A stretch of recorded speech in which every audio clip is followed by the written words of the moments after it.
কি খাচ্ছ? ফেলেছে, কতগুলো ফেলেছে, এবার কুড়িয়ে কুড়িয়ে খাওয়ার ধান্দা। নোংরার থেকে খায় না।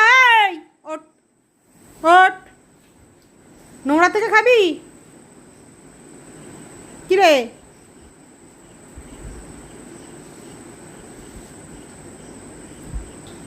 ননটা, ননটা, মন ধ্যান সব ওইদিকে, কুড়িয়ে কুড়িয়ে খাচ্ছে।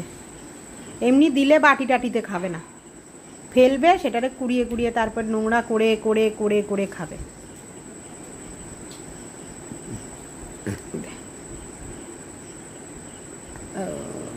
মন দিয়ে কাজ চালাচ্ছে। আবার ফেলার ধান, দেখেছো? হয়ে গেছে ফেলার ধান, আবার ফেলেছে, দেখেছো? ফেলেছে, নিচে ফেলবে। কিরম শয়তান তাহলে দেখো।